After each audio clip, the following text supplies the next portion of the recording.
And then all of a sudden, like I didn't do anything, but it changed color. It turned white. And I realized like, okay, it's had enough. So I opened my hand and and it swam away. And then all of a sudden I kind of went like, did it just talk to me in color? like it, Yeah. like something about that color change made me realize, okay, he wants to go. Do you feel like there's any sort of connections with being on mushrooms and being underwater? Like I've I've only done what would be considered micro doses of mushrooms. Like I have not gone, full psychonaut yet, whether it's anxiety or like whatever's holding me back, but I have experienced it somewhat. But when I've seen your photos and videos underwater, um, that small slice of other realities that I've had through lower doses of psychedelics, like it kind of made me think about, you know, is there any connection with what a 5 gram dose of mushroom would be like, and then also the experience of being underwater and like seeing the light come through the waves and the temperature and like the waviness of it. Like have you ever connected those two experiences in your head somewhat, even if it's only a partial connection? Yeah, there's a partial connection. I've done shrooms and laid on the floor and watched the clouds and see how alive they are, or you stare at like a piece of art and you feel that it is alive. And I've laid on the bottom of the sea and stared at like the surface or stared at the seaweeds moving and everything. And it's a little bit similar. I was once laying on the floor, but I had my like on the bottom of the ocean at like 18 meters or something, like 60 feet. And I was just laying there with my eyes closed, just because I like that sensation of being a little bit rocked by the sea Yeah. at depth. And I kind of had the feeling of like being watched. So I opened my eyes and this big blue fish was looking at me. And it looked so tropical that I thought I was tripping because I'd never seen a blue fish in these waters here. Like these are green Atlantic waters, and usually the fish are kind of brownish or like, Mm, that kind of stuff. And this one looked tropical blue, intensely blue, almost like ultramarine blue. yeah. So I thought, fuck, am I tripping? Do I have narcosis? Do I have a flashback? What's going on here? Yeah. So I kind of giggled and I swam back to the surface. And I told my buddy, it's like, I think I'm tripping because I saw a blue fish down there. And she went, oh, no, no, that's a cuckoo wrasse. Like, apparently there's a fish around here that is intensely, intensely blue. Oh But I wow. just never heard of it before. So it's like, oh, okay, that explains it. Like, I wasn't tripping. But, so yeah, I know what you mean. It's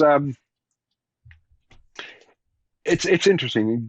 Underwater, you get into a bit of a different state. It's a different element, and your body seems to respond to it by changing its chemistry as well. Yeah, there's something. The world becomes literally more fluid, and you get that Yeah. on shrooms as well. Like shit becomes fluid. Yeah.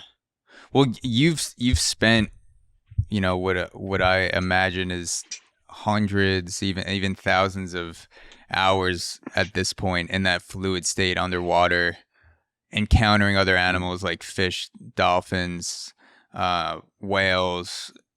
Do you get a sense that the the mammals, the other species that you've seen underwater, like there's a form of consciousness that may be just as high as humans, but it's just different?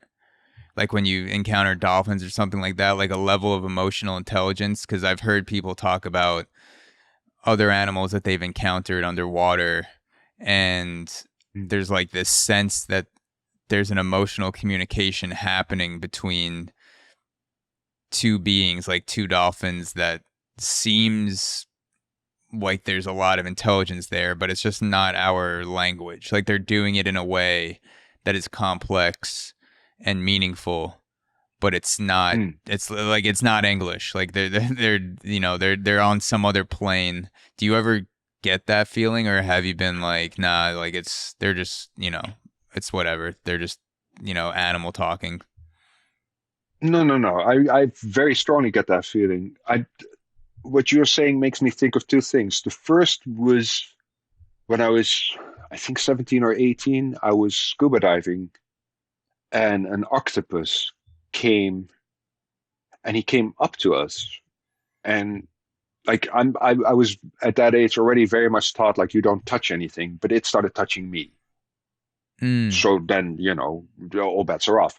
So it was kind of like wrapping itself around my hand and exploring me and like, and I was just looking at it and you could tell like by the way it moved and by its colors that like it was all right, everything was all right, and it was an interesting feeling. It was much more muscular than I thought it was going to be, not slimy at all.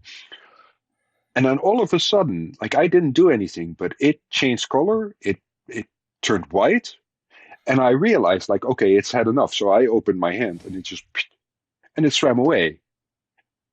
And then all of a sudden, I kind of went like, did it just talk to me in color? Like it, Yeah. like something about that color change made me realize, okay, he wants to go. So it talked to me, but not in a very conventional way. And then the second thing is years later, I I read something that blew my mind. The hypothesis of dolphin language or cetacean language is Mm. because they have sonar. Like we use the word tree, and I say a tree, and you picture a tree in your mind, right? Like that's how our language works. Like you know what a tree is, but they Mm. they suspect that cetacean language is so that they use sonar to describe, not describe. They make a picture. They can project a picture of a tree to the other person in sonar, to the other dolphin. So Wow. they make the sound of like a sound picture of a tree, or like in their case, like an anemone or something. So it's a very specific thing. Like they don't have the abstraction of a tree, but they kind of go like, this anemone right here, or like this many fish, not just a fish, but like that fish. They can make that sound Yeah. and like project a sound image, which is like that blew my mind. If your brain can do that, because you can make an image in sound and have it be very specific, and you can Mm. transmit it and receive it. So what I'm thinking is like their form of communication is so much more evolved or so much more specific than ours is that like I don't think our brains can kind of wrap themselves around the complexity Yeah. of their language yet.